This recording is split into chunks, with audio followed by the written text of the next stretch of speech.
Assalamualaikum warahmatullahi wabarakatuh. Waalaikumsalam warahmatullahi wabarakatuh.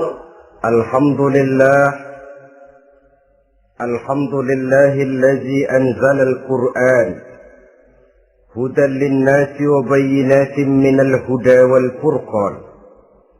Wassalatu wassalamu ala asyrafil anam wa ala alihi wa ashabihil kiram, amma ba'du. Saudara-saudara kaum muslimin rahimakumullah. Setiap penganut agama di dunia ini mempunyai sesuatu kitab yang dianggapnya sebagai kitab suci. Orang Hindu punya kitab Weda. Orang Buddha punya kitab Tripitaka. Yahudi mempunyai Taurat. Nasrani mempunyai Injil. Penganut Konghucu punya kitab Tao Te Ching. Orang Majusi punya kitab Zen Avesta. Orang Kebatinan punya kitab Serat Centani, Hidayat Jati, Darmo Gandul, atau Gasoloco. Sementara kita umat Islam oleh Allah diberikan Al-Quranul Karim. Mengapa kita yakini Quran ini sebagai kitab suci? Pertama, ia bebas dari intervensi dan investasi manusiawi. Ia sepenuhnya, baik isi maupun redaksi, adalah produk dari Allah Subhanahu wa ta'ala. Kita yakini Quran kitab suci karena sampai hari ini belum ada seorang pun yang sanggup membuat seperti itu. Suatu kitab hanya dinamakan suci kalau dia bersih dari investasi dan intervensi manusia. Al-Quran ini sejak turunnya 14 abad yang lalu telah menantang. Wa in kuntum fi raibin mimma nazzalna ala abdina fa'tu bi suratin min misli. Apabila kamu ragu-ragu terhadap kebenaran Quran yang kami turunkan kepada hamba kami Muhammad, atau kamu menyangka Quran itu cuma bikinan Muhammad saja, cobalah kamu buat satu surah saja semacam Al-Quran. Apabila kamu tidak mampu melakukannya seorang diri, wada'u syuhada'akum, ajak seluruh teman-temanmu. Sejak tantangan ini turun 14 abad yang lalu, sampai hari ini, tidak seorang pun yang sanggup membuat satu surah saja semacam Al-Quranul Karim. Barangkali belum pernah ada yang coba-coba. Sudah. Di antaranya apa yang dilakukan oleh Musailamah Al-Kadzab. Dia mencoba membuat satu surah semacam Al-Quran yang kalimatnya sudah berbentuk bait-bait syair, tapi isinya jauh panggang daripada api. Yang kedua, kita yakini Quran sebagai kitab suci karena isi dan ajarannya sesuai dengan fitrah manusia. Suatu kitab dinamakan suci kalau ajarannya sejalan dengan fitrah manusia. Misalnya, manusia secara fitrah, kalau dia laki-laki, normal nafsu kepada perempuan, itu fitrah. Perempuan suka kepada laki-laki, itu fitrah.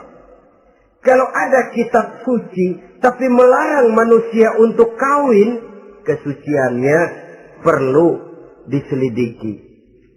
Quran kitab suci sejalan dengan fitrah manusia, maka ia menganjurkan manusia yang mampu untuk melangsungkan perkawinan. Contoh lain, secara fitrah manusia perlu makan. Kalau ada kitab suci yang melarang manusia puasa saja siang malam terus menerus, itu kan sama juga nyuruh orang mati. Quran sesuai dengan fitrah manusia. Maka dalam Islam puasa wisol, puasa ngableng, apa itu istilahnya, puasa nyambung, Dari pagi sampai sore, sampai malam, sampai pagi lagi puasa terus. Bukan saja tidak boleh, malah haram hukumnya. Kenapa? Itu bertentangan dengan fitrah manusia.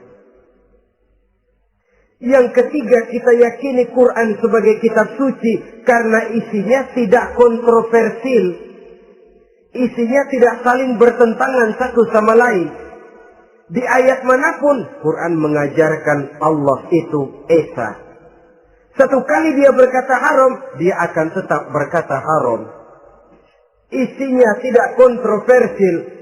Sebab kalau ada kitab suci, di satu pihak mengajarkan Tuhan Esa, di lain ayat mengajarkan Tuhan 3, di lain ayat lagi mengajarkan Tuhan 4, kitab kacau namanya.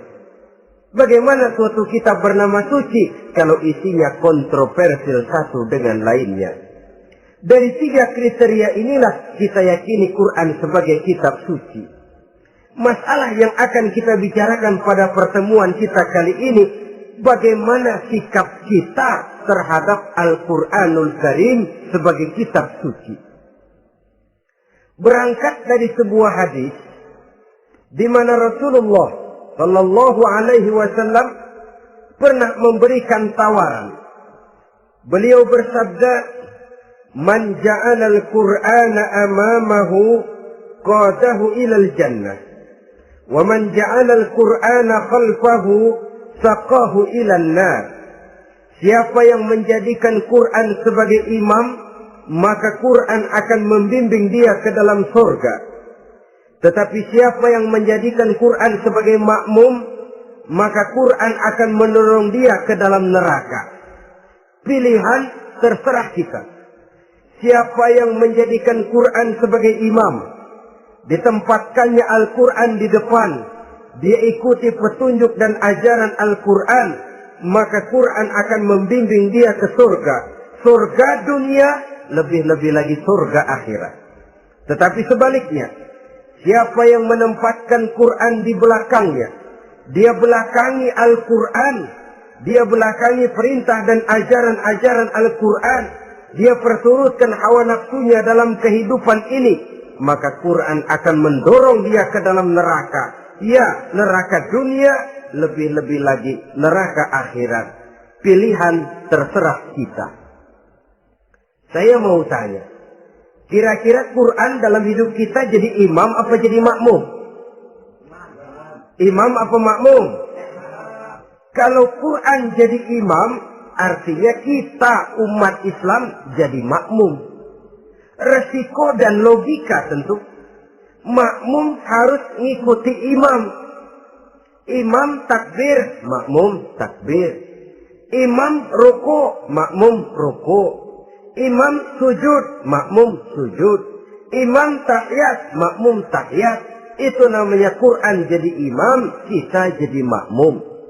Artinya dalam terjemahannya pada kehidupan, kalau merah kata Quran, merah kita kata. Hijau kata Quran, hijau kita bilang. Ke barat kata Quran, ke barat kita pergi. Ke timur kata Quran, ke timur kita berangkat. Halal kata Quran, halal kata kita. Haram kata Quran, haram kita bilang. Itu Quran imam, kita makmum. Nyatanya kadang-kadang kontras. Nyatanya kadang-kadang paradok. Merah kata Quran, hijau dong kata kita. Halal kata Quran, remeng-remeng kata kita. Ke barat kata Quran, ke timur kita pergi. Dalam praktek kita mau jadi makmum, Quran kita suruh jadi imam. Kita sesuaikan Quran dengan selera kita. Mana-mana ayat yang menguntungkan, mana ayat yang sesuai dengan mau kita, itu yang kita baca kuat-kuat. Itu yang kita canangkan ke tengah masyarakat ramai. Tapi manakala Quran itu bertentangan dengan nafsu kita, bertentangan dengan gaya dan kepribadian kita, kita umpetin itu Quran. Kalau kita cuma umpetin lumayan, kadang-kadang kita tuduh Quran ketinggalan zaman. Kita anggap Quran tidak relevan lagi dengan situasi dan kondisi. Kalau sudah begitu, sudah menyeberang terlalu jauh namanya. Saudara-saudara kaum muslimin rahimakumullah. Inilah makna hadis Nabi yang diriwayatkan dari Imam Ali bin Abi Thalib, bersabda Rasul, "Man qara'al Qur'ana fastazharahu fa ahalla halalahu wa harrama haramahu adkhalahul jannah." Barang siapa yang membaca Al-Quran lalu memperhatikannya, kemudian menghalalkan yang halal dan mengharamkan yang haram, maka Allah akan memasukkan orang itu ke dalam surga. Ya surga dunia, ya surga akhirat. Apabila kita renungi hadis ini, maka untuk berimam kepada Al-Quran ada 3 jalan utama yang harus kita laksanakan. Pertama, dari kalimat man qara'al Qur'an, barang siapa yang membaca Al-Quran. Ini artinya siapa yang ingin menjadikan Quran sebagai imam di dalam kehidupan, jalan pertama yang harus ditempuhnya menanamkan kegemaran membaca Al-Quranul Karim. Al-Quran gharibun fima baina qaumin la yaqra'una. Quran akan jadi asing, Quran akan jadi aneh kalau terletak di tengah rumah orang Islam yang tidak suka membaca Al-Quranul Karim. Jadi langkah pertama, tanamkan kegemaran membaca Al-Quran. Saya tidak menyalahkan kalau remaja kita gandrung kepada Stevie Wonder. Baik kalau mereka senang kepada suara emasnya Michael Jackson atau suaranya Madonna. Tapi kalau sampai harus mengalahkan kecintaan mereka kepada membaca Al-Quran, ini ironi. Sebagai orang tua, kalau anak-anak kita buta huruf Latin, katanya menghambat pembangunan. Bahkan pemerintah saja menggalakkan bebas 3B itu. Buta aksara diantaranya, supaya rakyat bisa membaca huruf Latin. Kalau anak-anak kita buta huruf Latin, katanya menghambat pembangunan. Bagaimana kalau anak-anak kita buta huruf Quran? Jelas saja menghambat proses kesadaran dan kebangkitan dari dunia Islam itu sendiri. Satu contoh ringan. Dulu sebelum pembangunan merata, listrik belum lagi masuk desa, kampung gelap, rumah pakai lampu minyak. Kalau kita masuk kampung, terasa banyak orang Islam. Kenapa? Di rumah sebelah sana kita dengar anak muda sedang latihan baca rawi. Sebelah sini ibu-ibu sedang selawatan. Di rumah sana remaja sedang baca Quran. Pembangunan maju, listrik masuk desa. Alhamdulillah. Tapi apa yang kemudian terjadi? Proses pergeseran nilai. Setelah listrik masuk desa, radio main kenceng-kencengan. Televisi main gede-gedean. Baca Quran sudah barang aneh, langka. Tengoklah sekarang kalau kita masuk kampung, ada yang remaja sedang baca Quran. Rasanya kok aneh, nggak umum. Sesuatu yang baik malah menjadi nilai-nilai keanehan. Saudara-saudara kaum muslimin rahimakumullah, tanamkan kegemaran membaca. Dalam satu hadis Nabi pesan, nawiru buyutakum bitilawatil Quran. Sinari rumah tanggamu dengan bacaan Quran. Sebab listrik ini cuma bisa menerangi gelap, tapi tidak akan sanggup menerangi hati manusia. Quran produk Allah dibaca dalam segala keadaan, tepat dan pantas. Lihat saja, orang sedih baca Quran, terhibur. Orang gembira baca Quran, tidak lupa diri. Di rumah mewah ada yang baca Quran, bagus. Di gubuk reot di pinggir kali ada yang baca Quran, cocok. Orang kawin dibacakan Quran, bagus. Orang mati dibacakan Quran, tidak jelek. Dalam segala keadaan, in all season, bahasa kerennya, dia pantas dibaca. Saudara-saudara, bahkan orang sakit gigi pun kalau dengar baca Quran, tidak marah. Coba lihat. Dia senang benar lagu Michael Jackson, tapi giliran sakit gigi. Coba setelin lagu Michael Jackson, kalau nggak mencah-mencah. Kamu gila apa nggak tahu saya lagi sakit gigi? Tapi coba bacakan Quran. Dia pasti tidak marah. Begitu besar daya pengaruhnya. Bahkan Abu Jahal sama Abu Lahab pernah rapat. Kata Abu Jahal sama Abu Lahab, Mas Lahab, gini loh Mas. Kenapa? Ini saya pikir-pikir salah satu yang menyebabkan kenapa saudara kita banyak ikut ajaran Muhammad. Mereka kalau sudah dengar bacaan Quran terpesona. Jadi kita blokir saja. Caranya gimana? Kasih pengumuman kepada Quraisy, jangan sekali-kali mau dengerin Muhammad baca Quran. Kamu juga jangan. Dan kamu, saya pun begitu. Mari kita janji, tidak mau dengar bacaan Quran. Salaman. Pulang ke rumah masing-masing. Dapat 1 hari tahan, 2 hari bertahan, 3 hari, seminggu ke atas. Abu Jahal mulai ada semacam rindu. Kangen pengen dengar ayat Quran. Karena secara pribadi dia mengakui keindahan gaya bahasanya jauh lebih tinggi dari kemampuan penyair Quraisy. Isi ajarannya sangat dalam dan menyentuh segi-segi kehidupan manusia. Gak tahan Abu Jahal kayak dikilikin hatinya. Keluar rumah mindik-mindik, umpet-ngumpet. Ngempet di rumah Nabi. Pengen dengar Nabi baca Quran. Rupanya Abu Lahab sama. Pikir Abu Jahal, Abu Lahab gak bakalan keluar. Abu Lahab berpikir, Jahal pasti di rumah.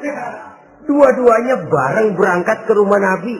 Cuma yang satu dari sebelah barat, yang satu dari sebelah timur. Ngempet, ketemu di sudut, sama-sama kaget. Jahal, loh kamu Lahab? Iya, kamu ngapain? Lah kamu ngapain? Akhirnya sama-sama malu. Sama-sama tidak bisa menahan diri. Akhirnya sama-sama ngakuin. Bagaimanapun kita harus akui bahwa Al-Quran ini mengandung daya pesona yang sangat luar biasa. Itu dari segi bacaan. Belum lagi dari segi ajaran. Belum lagi dari segi isi. Tanamkan kegemaran membaca Al-Quran. Sampai-sampai Nabi katakan, Innal ladzi laisa fi jawfihi syai'un minal Quran kal baitil kharib. Orang yang dari tenggorokannya belum pernah keluar ayat Quran barang sepotong pun, belum pernah ngaji barang seayat pun, itu orang kata Nabi kal baitil kharib, kayak rumah kosong. Rumah kan kalau kosong biar bagus, mewah, besar, perabotannya lengkap. Kalau kosong, angker. Setan kuntilanak memedi, betah benar di situ. Saudara-saudara kaum muslimin rahimakumullah. Dalam satu percontohan Nabi mengatakan begini.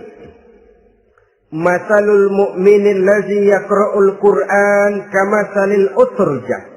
Rihuha thayyibun wa ta'muha thayyibun.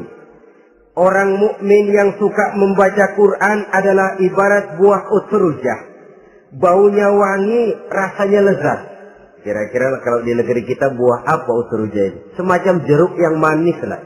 Sudah baunya wangi, rasanya enak. Itu buah itu. Orang mukmin yang suka baca Quran kayak buah itu. Baunya wangi, rasanya enak. Artinya syiarnya hidup, isinya memang orang mukmin. Sebaliknya, wa masalul mu'minil ladzi la yaqra'ul Qur'an kamasalit tamrah la riha laha wa ta'muha hulwun. Orang mukmin yang tidak suka baca Quran kayak korma. Rasanya emang manis, cuman kagak ada baunya. Artinya apa? Syiarnya kurang. Kalau orang belum tapi kenal kan kagak mau makan korma. Kenapa? Nggak ada baunya. Daya tariknya kurang, walaupun rasanya enak. Kalau daya tariknya nggak ada, kan nggak ada iklannya, tidak ada syiarnya. Itu orang mukmin yang tidak suka membaca Quran. Ibarat buah, nggak ada baunya, walaupun rasanya enak. Orang kurang tergerak, kurang syiar, kurang daya tarik. Sebaliknya, wa masalul munafiq allazi yaqra'ul Qur'an kamasalir raihanah rihuha thayyibun wa ta'muha murrun. Orang munafik yang suka baca Quran seperti buah raihanah. Apa itu? Baunya wangi, rasanya pahit. Orang munafik baca Quran kayak buah itu. Baunya sih enak, cuman rasanya pahit. Ya munafik baca Quran. Syiarnya sih lumayan, daya tariknya hebat, isinya munafik. Nah, paling jelek orang munafik yang gak suka baca Quran. Wa masalul munafiqil ladzi la yaqra'ul Qur'an kamasalil hanzalah laisa laha rihun wa ta'muha murrun. Orang munafik yang tidak suka baca Quran seperti buah hanzalah, sudah enggak ada baunya, rasanya pahit lagi. Kalau buah pacek kali. Udah baunya kagak ada, kalau dimakan bikin orang celeng. Saudara-saudara kaum muslimin rahimakumullah, tanamkan kegemaran membaca Al-Qur'an, karena membaca Al-Qur'an merupakan ibadah yang besar. Bahkan kata Nabi, afdalu ibadati abdi qiraatul Qur'an. Nilai ibadah yang paling baik dari hambaku adalah ibadah membaca Al-Qur'an. Dalam sholat pahalanya lebih besar di luar sholat daripada di luar sholat. Dengan wudu pahalanya lebih besar daripada tanpa wudu. Mengerti pahalanya lebih besar daripada tidak mengerti. Tapi tidak mengerti pun jangankan membaca, mendengar saja orang baca Quran dengan baik sudah didoakan untuk mendapat rahmat. Berpahala mendengar bacaan Al-Quran walaupun tidak mengerti. Apalagi membaca sendiri, apalagi mengerti apa yang kita baca, tentu pahala itu akan jauh lebih besar. Ini yang pertama, tanamkan kegemaran membaca Al-Quranul Karim. Yang kedua, dalam hadis tadi, fastazharuhu, man qara'al Qur'ana fastazharuhu. Siapa yang membaca Al-Quran kemudian memperhatikannya. Jadi kalau kita mau berimam kepada Al-Quran, setelah menanamkan kegemaran membaca, yang kedua, perhatikan. Pahami isinya. Jangan seperti monyet pakai mahkota, ketawa girang, cengengesan, tapi dia tidak tahu arti kebesaran mahkota yang disandangnya. Bangga dengan Al-Quran, tapi apa kandungannya kita tidak mengerti. Untuk memahami Al-Quran ini, caranya bagaimana? Tentu mudah saja. Seperti contoh, kalau kita ingin mengerti caranya bikin tahu, jangan bertanya kepada montir mobil. Montir mobil ahli betul urusan mesin. Tapi kalau urusan tahu, tanya dong tukang tahu. Untuk mengerti rahasia dan seluk-beluk Al-Quran, kita harus bertanya kepada orang yang memahami seluk-beluk Al-Quran. Para ulama, para kiai, para ustadz, yang kita tahu kualitas keilmuannya, kita yakini loyalitas dan integritasnya kepada Islam ini. Kenapa? Ayat-ayat Quran itu elastis. Dia dibawa kemana saja mau. Ditafsirkan menurut kemauan orang bisa. Paling celaka kalau yang belajar tidak punya dasar, yang mengajar punya maksud lain. Sesat dan menyesatkan. Yang ngajar punya nafsu ambisi. Yang belajar tikus budek. Yang memang tidak punya dasar apa-apa. Sekali belajar langsung tafsir. Cara wudhu yang baik saja belum ngerti. Cara rukuk dan sujud yang baik saja belum bisa. Yang membatalkan sholat apa ndak bisa, ndak ngerti. Sekali langsung. Ndak, supaya kita langsung saja belajar langsung Al-Quranul Karim. Tidak jelek. Cuma akan lebih baik kalau sebelumnya ada unsur penunjang dari nilai-nilai keilmuan dalam Islam ini. Disinilah perlunya menghidupkan majelis-majelis taklim. Sebab kalau Al-Quran hanya dipahami dan dikutak-kutik menurut maunya rasio saja, kekuatan rasio terbatas. Saya akan khawatir nantinya akan timbul pendapat-pendapat di mana Al-Quran disesuaikan dengan otak. Bukan otak ikuti Quran, tapi Quran disuruh ngikuti otak. Contoh yang dekat saja, kalau saudara ngukur kayu pakai meteran, itu kira-kira meteran ikut kayu, apa kayu ikut meteran? Ayo, kira-kira kayu ikut meteran, apa meteran ikut kayu? Meteran ikut kayu.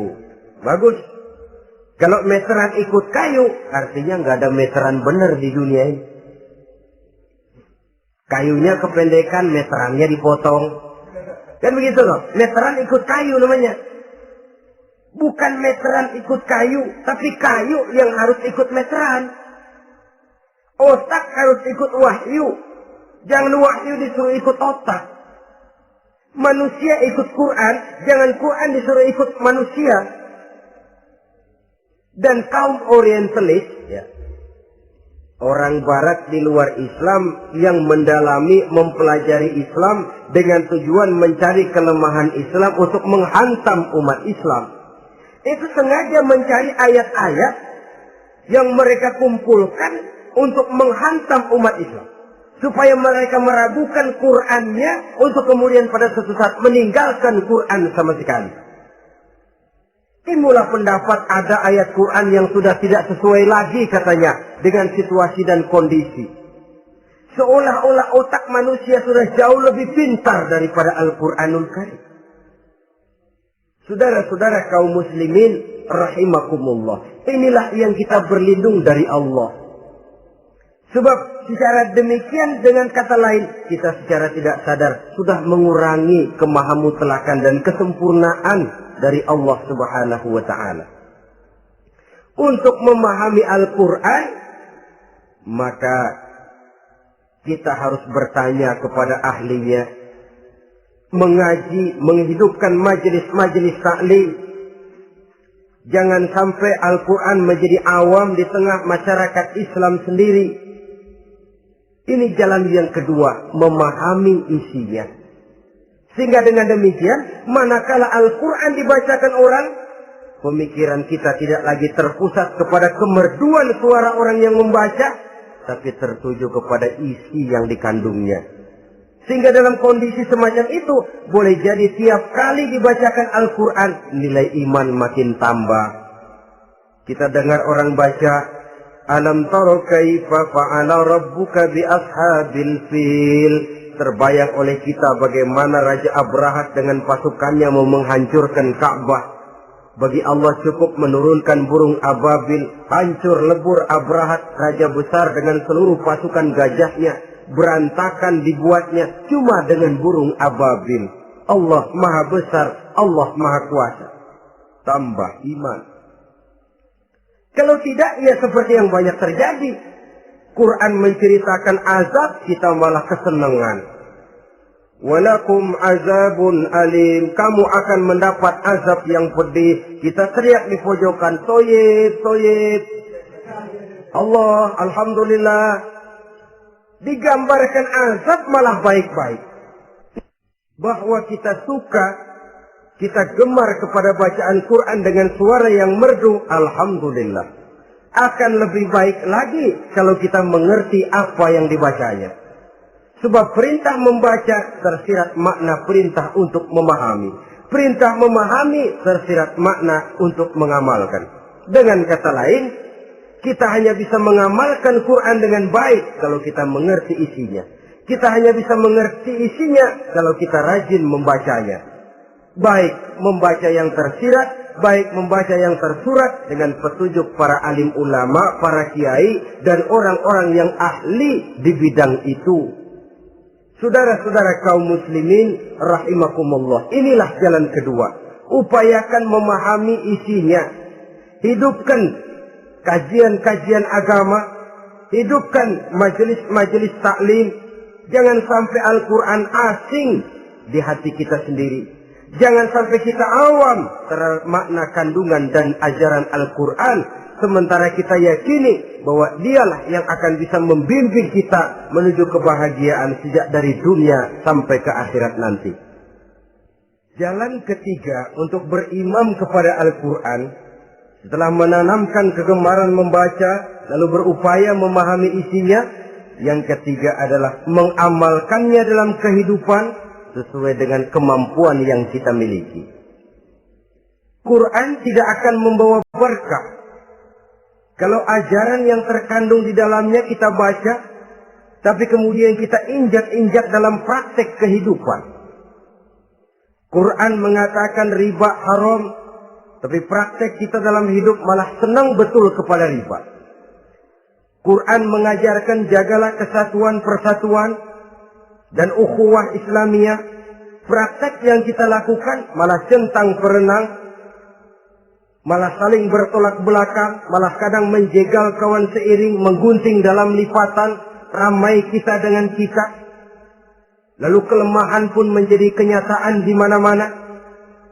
Quran sekali lagi tidak akan membawa berkah kalau yang kita baca kita injak-injak.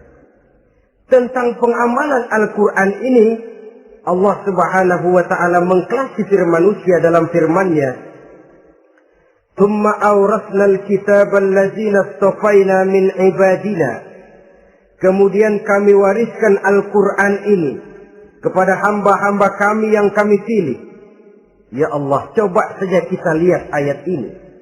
Quran kitab pilihan, diberikan kepada umat pilihan, yaitu kita-kita ini. Lalu bagaimana umat pilihan ini setelah menerima Al-Quran? Terbagi dalam 3 kelompok besar. Pertama kata Allah, faminhum zalimun li nafsihi. Di antara mereka ada yang setelah menerima Al-Quran kemudian zalim kepada dirinya sendiri. Artinya hanya mulutnya saja yang menerima Al-Quran, tapi perbuatannya menginjak-injak Al-Quran. Orang semacam ini tidak zalim kepada Allah, tidak zalim kepada Rasulullah, tetapi orang semacam ini zalim kepada dirinya sendiri. Dia terima Quran dengan mulutnya, tapi dia injak-injak Quran dengan perbuatannya. Na'udzubillah summa na'udzubillah. Kelompok yang kedua, faminhum muqtasid. Di antara mereka ada yang setelah menerima Al-Quran lalu muqtasid. Muqtasid ini 50-50. Ngambil jalan tengah. Ajaran Quran dipakai, ajaran setan dikerjain. Artinya juga perintah Quran oke, larangan Quran ho-oh. Saudara-saudara, malaikat bingung bagaimana monternya nih anak ini. Perintah Quran dikerjain, larangan Quran juga dikerjain. Ini muqtasid. Nah, yang ideal adalah golongan yang ketiga kata Allah, wa minhum sabiqun bil khairati biiznillah. Di antara mereka ada lagi yang setelah menerima Al-Quran lalu berlomba-lomba melaksanakannya, berlomba-lomba mengamalkan kebaikan, dan itu hanya bisa terjadi biiznillah, dengan izin dari Allah. Hidayah, saudara-saudara. Berapa banyak orang yang mengerti Quran tapi hidupnya jauh dari cahaya Quran.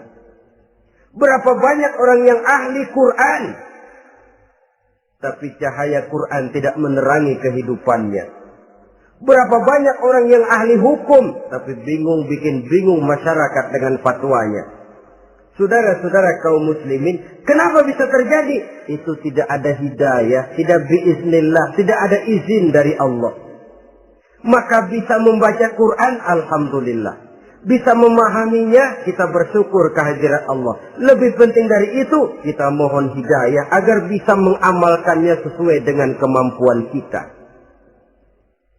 Saudara-saudara kaum muslimin rahimakumullah. Mana yang lebih banyak di zaman kita sekarang ini? Kita bisa analisa. Ada yang menerima Quran hanya dengan mulutnya saja. Kalau ditanya, Tuhanmu siapa? Allah. Kiblatmu mana? Ka'bah. Saudaramu siapa? Umat Islam. Kitab sucimu apa? Quran. Kamu bisa baca? Enggak. Ya, kalau cuma enggak bisa baca, barangkali kadang-kadang Quran saja pun tidak punya. Ini yang ironi, ini yang menyedihkan. Saudara-saudara kaum muslimin rahimakumullah. Tanpa melaksanakan konsepsi Al-Quran di dalam kehidupan, maka kesenangan kita membacanya, pengertian kita tentang Al-Quran barangkali tidak akan bisa berbuat terlalu banyak di dalam kehidupan. Maka sekarang ini sudah ada terjemahan Quran dalam bahasa Indonesia, dalam bahasa daerah, dalam bahasa Inggris, Belanda, bahkan Jerman, yang masih harus terus dan selalu ditingkatkan terjemahan Quran di dalam kehidupan. Dengan kata lain, kita umat Islam menunggal dengan Quran kita. Jangan cuma jadi kebanggaan Islam tinggi. Tidak ada yang lebih tinggi dari Islam. Quran kitab suci, tidak ada yang bisa menandinginya. Qurannya, tapi umatnya. Kadang-kadang kita ini jauh panggang daripada api. Kita bersyukur musabaqah tilawatil Quran dihidupkan dengan biaya bermiliar rupiah. Sejak dari tingkat kelurahan, kecamatan, wali kota, provinsi, sampai kepada tingkat nasional. Untuk menanamkan kegemaran membaca Quran. Setelah itu, hendaknya diadakan peningkatan dengan upaya memahaminya. Sehingga pada suatu saat, boleh kita adakan musabaqah pengamalan Quran. Hadiahnya, sudah langsung dari Allah sendiri. Ini yang kita perlu berlomba. Berlomba mengamalkan ajaran Quran. Sabiqun bil khairat. Berlomba mengamalkan ajaran-ajaran Al-Quranul Karim. Nah, oleh karena Al-Quran ini dalam bentuknya yang umum kadang-kadang hanya menjelaskan satu persoalan secara global, kita memerlukan tuntunan sunnah dari Rasulullah Sallallahu Alaihi Wasallam. Umpamanya, Quran hanya mengajarkan aqimis sholat, dirikan sholat. Caranya bagaimana? Tidak ada cara sholat dalam Quran. Dari mana kita tahu cara sholat? Dari sunnah. Itu sebabnya selain Al-Quran sebagai sumber utama, kita memerlukan sunnah. Bahwa sholat pakai takbiratul ihram di Quran tidak ada. Bahwa sholat pakai tahiyat dalam Quran tidak ada. Jadi kalau orang cuma Quran saja, tidak ada sunnah itu, ya bagaimana kita bisa sholat? Quran cuma mengatakan wa atimul hajja wal umrata lillah, laksanakan haji dan umrah karena Allah. Bagaimana manasik haji? Bagaimana cara sa'i? Bagaimana cara wukuf? Bagaimana cara melontar? Tidak ada dalam Quran. Yang memuat itu tidak lain sunnah. Untuk memahami Quran dan sunnah ini, kita memerlukan orang yang menguasai Quran dan sunnah. Oleh karena itu, kita perlu petunjuk kepada para ulama. Itu sebabnya Quran sendiri mengatakan, wa in tanaza'tum fi syai'in farudduhu ila Allahi wa rasulih. Apabila kamu berbeda pendapat tentang suatu persoalan, kembalikan kepada Allah dan Rasulnya. Kembalikan kepada Allah, artinya kembalikan kepada Quran.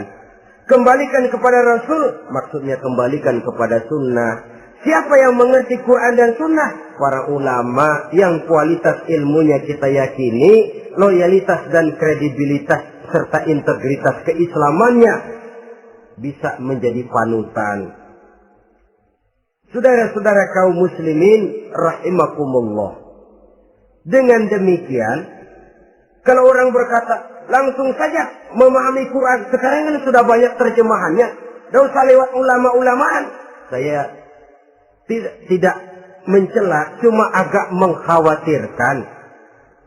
Kalau dia memahami Quran cuma sekedar lewat terjemahannya saja, sangat mungkin jadi dia bisa salah paham.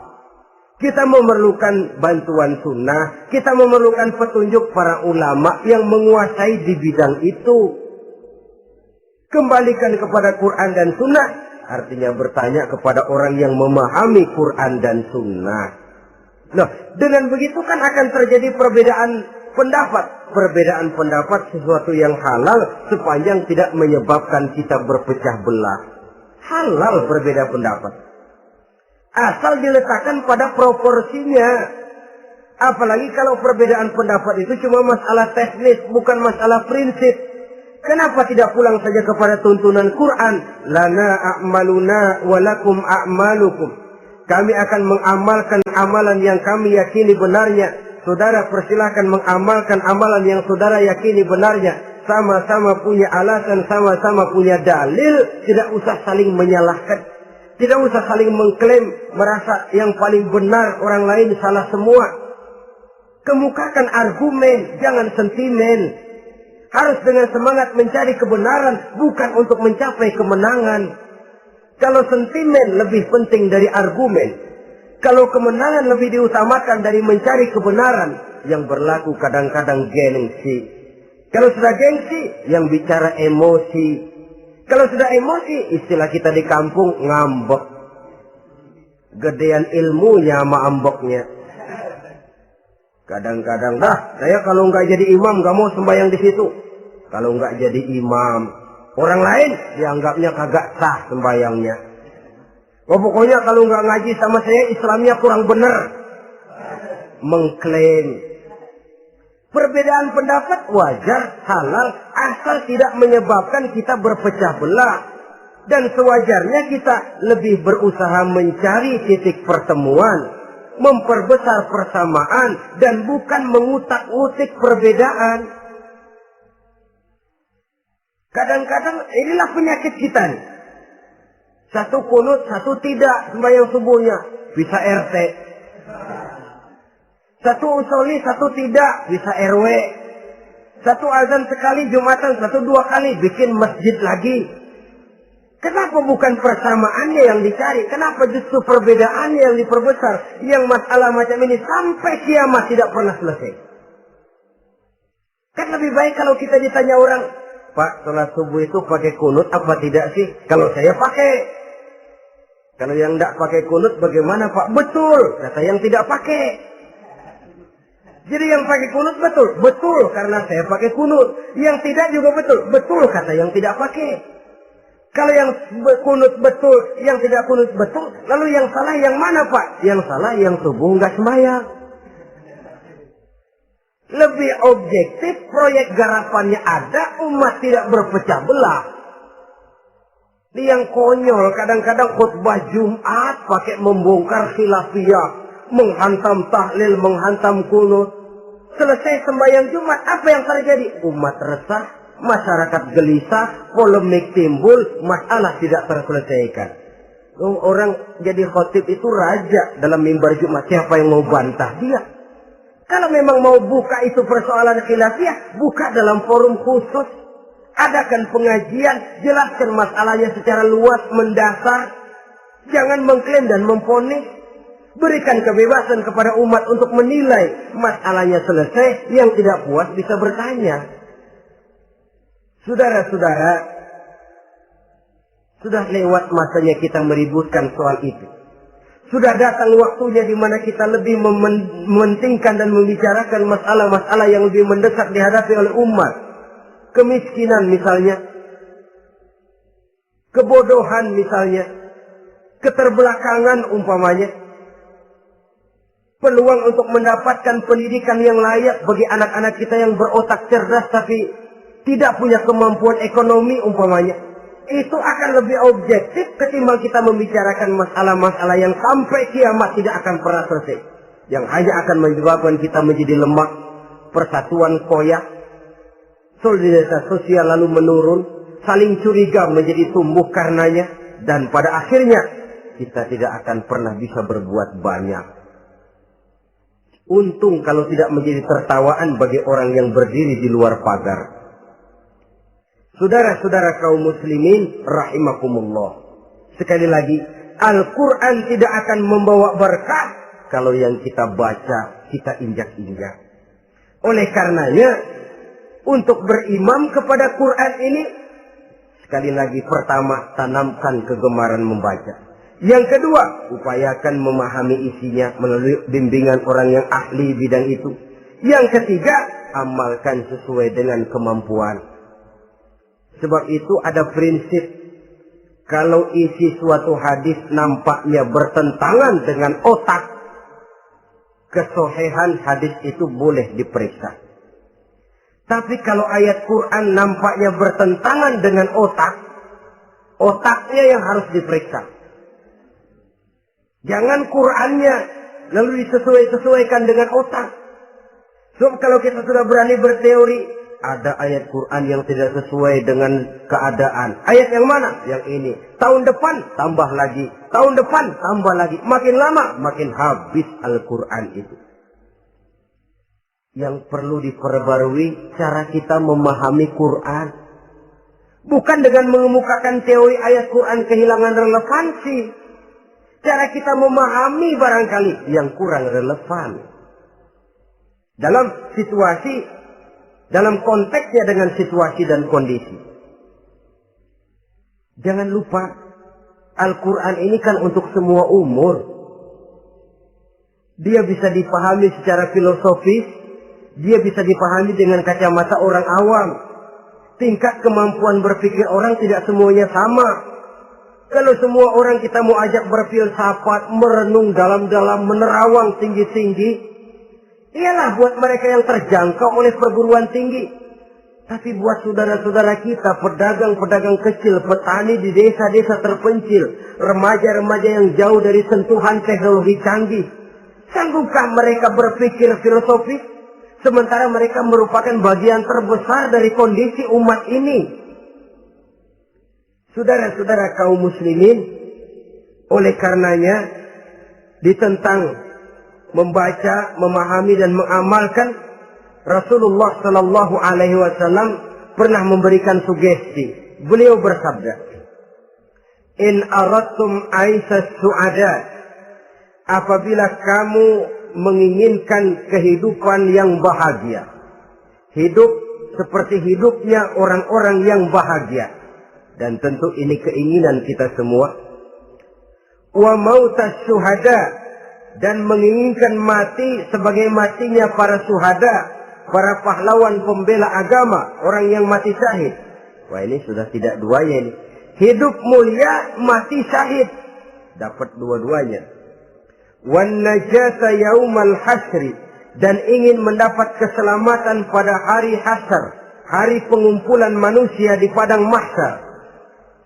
Wazilla yaumal harri, dan mendapat perlindungan dari Allah pada hari yang sangat panas. Wal huda minadh dhalalah, dan mendapat petunjuk dari kesesatan. Nah, ini keinginan semua orang. Kan yang kita cari apa sih? Hidup bahagia. Biar tidak kaya asal bahagia, sudah enak. Lalu apalagi? Matinya sebagai syahid. Kemudian di hari pengumpulan nanti mendapat keselamatan. Lalu pada saat orang lain kepanasan kita mendapat perlindungan. Kemudian orang lain kebingungan kita mendapat petunjuk. Kalau ini yang diinginkan kata Nabi, resepnya fa'adimu qiraatal Quran, maka lazimkan, biasakan olehmu membaca Quran. Tidak ada terlambat. Idealnya memang dari kecil, sebab lidah kalau sudah kaku berat. Disuruh baca innallaha laghaniyun hamid, lidahnya berat. Innallaha lampuniyun hamid, lampuniyun. Laghaniyun jadi lampuniyun. Lidah itu kalau sudah berat ya memang berat. Disuruh baca ya Bani Israel, lidahnya berat. Ya Bini Siroil. Jadi ya Bini Siroil. Saudara-saudara, idealnya memang dibiasakan dari kecil supaya lidah itu ringan. Kalau tidak ada istilah terlambat. Saya malu Pak, belajar alif-alifan udah gede. Ya jangan alif-alifan, alif beneran. Alif-alifan kapan bisa ya? Alif beneran yang dipelajari. Tidak ada istilah terlambat, tidak ada istilah malu untuk belajar Al-Quran ini. Saudara-saudara kaum muslimin rahimakumullah. Ini sugesti untuk menanamkan kegemaran membaca. Lalu sugesti untuk memahaminya. Tentu banyak ayat, banyak hadis. Mengapa tidak diantara kamu sekelompok orang yang berangkat untuk memperdalam, memahami agama? Falaula nafaro min kulli firqatin minhum ta'ifatun liyatafaqahu fid din. Di tengah kelompok orang yang berangkat belajar teknologi canggih, di tengah grup orang yang mendalami ekonomi, di tengah kelompok orang yang membidangi hukum, di tengah kelompok orang yang sibuk meneliti ilmu-ilmu kedokteran, mengapa tidak ada kelompok orang yang secara takhasus liyatafaqahu fid din, mendalami agama ini, mendalami Quran ini? Harus ada. Lalu sugesti untuk mengamalkan Al-Quran kelihatan dari peringatan Allah yang kita bisa temukan pada surah Toha ayat 124 sampai dengan 127. Wa man a'rada an zikri, barang siapa yang berpaling dari peringatanku, kata Allah, barang siapa yang berpaling dari Al-Quran ini, dia terima Al-Quran, dia imani Quran, tapi dia berpaling dari ajarannya, dia injak-injak apa yang seharusnya dia amalkan, dia perturutkan hawa nafsunya, maka kata Allah, fa inna lahu ma'isyatan dhanka, dia akan diberikan satu penghidupan yang sempit. Inna lillahi wa inna ilaihi raji'un. Diberikan hidup yang sempit. Kalau hidup sudah terasa sempit, bagaimanapun luasnya rumah, sempit. Kalau hidup sudah terasa sempit, bagaimanapun banyaknya harta, sumpek. Kalau sudah hidup ini terasa sempit, bagaimanapun luasnya pergaulan, tidak ada tempat kita bertanya, melarikan persoalan, membagi rasa. Siapa yang berpaling dari Quran, dia akan diberikan penghidupan yang sempit. Bukan dagangnya tidak untung, bukan kerjanya tidak digaji, tapi kesempitan hati lebih bahaya loh dari kesempitan ekonomi. Itu di dunia. Di akhirat, wa nahsyuruhu yaumal qiyamati a'ma. Di akhirat nanti dia akan dikumpulkan oleh Allah dalam keadaan buta. Ya Allah, ya Rasul. Padahal ke akhirat kita baru tumben. Sekali ke akhirat buta. Masya Allah. Di tempat kita lahir saja, kalau tadinya kita melihat, tahu-tahu menjadi buta, kita bingung. Padahal jalan sudah pernah kita lihat, arah sudah pernah kita tahu. Bagaimana di padang mahsyar nanti? Kemana jalan yang akan ditempuh? Kepada siapa kita hendak bertanya? Mana teman, mana istri, mana anak? Buta pula kita. Satu kesengsaraan yang merupakan puncak kesengsaraan. Dikala itu orang yang semacam tadi protes. Rabbi, lima hasyartani a'ma wa qad kuntu basira. Wahai Allah, kenapa hari ini saya dikumpulkan dalam keadaan buta? Padahal ketika di dunia dulu saya melihat, saya menyaksikan gunung yang menjulang tinggi ke angkasa. Saya melihat lautan yang luas terhampar biru membentang. Saya saksikan tanah, sawah luas menguning. Saya saksikan keindahan alam. Di dunia saya melihat Allah. Kenapa sekarang saya dikumpulkan dalam keadaan begini? Protes dia, tidak terima dia. Allah jawab, kadzalika atatka ayatuna fanasisaha. Kata Allah, begitulah memang. Dahulunya waktu di dunia telah datang ayat-ayat kami kepadamu. Telah turun Al-Quran. Telah datang agama. Fanasitaha. Tapi kamu lupakan dia. Kamu lupakan Quran. Kamu lupakan Islam. Datang ayat, turun Quran, turun agama. Kamu belaga filon. Kamu belaga enggak tahu. Wa kadzalikal yauma tunsa. Maka hari ini pun begitulah kamu dilupakan. Sebagaimana dulu waktu di dunia, kamu telah melupakan ayat-ayatku, melupakan kitabku, melupakan ajaran-ajaranku. Hari ini kamu pun dilupakan. Seolah-olah Tuhan cuma nggak bilang, mereka protes, Tuhan, kenapa saya buta padahal di dunia saya ngelihat. Kata Tuhan, kalau bahasa kita, lu rasain. Lu sih, kenapa dulu di dunia? Pura-pura nggak lihat. Kenapa waktu di dunia? Pura-pura nggak tahu. Kenapa waktu di dunia? Kamu lupakan Quran. Maka hari ini pun engkau kami lupakan. Wa kadzalikal yauma tunsa. Wa kadzalika najzi man asrafa wa lam yu'min bi ayati rabbih wal azabul akhirati asad wa abqa. Demikianlah kami membalas orang yang berlebih-lebihan, orang yang melampaui batas dan tidak mau beriman kepada ayat-ayat Tuhannya, dan sungguh siksa akhirat itu lebih dahsyat dan lebih kekal. Siksa dunia mungkin kelaparan, kekurangan ekonomi, kekurangan pakaian, tapi berapa hari paling lama seumur manusia? 70 tahun umur kita, ya paling lama begitulah. Tapi siksa akhirat, kesengsaraan akhirat, kesengsaraan neraka, asaddu wa abqa, lebih dahsyat dan lebih kekal. Di zaman sekarang orang bukan cuma berbuat potong kompas, berpikir pun potong kompas, berpikir pun ngambil jalan pintas.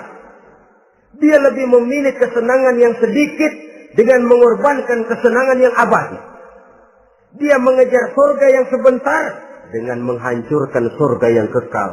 Dicarinya surga dunia, hidup cukup, rumah bagus, makan bagus, pakaian bagus, istri bagus, dengan menghalalkan segala macam cara, berpaling daripada kehidupan agama, lalu menginjak-injak Al-Quranul Karim.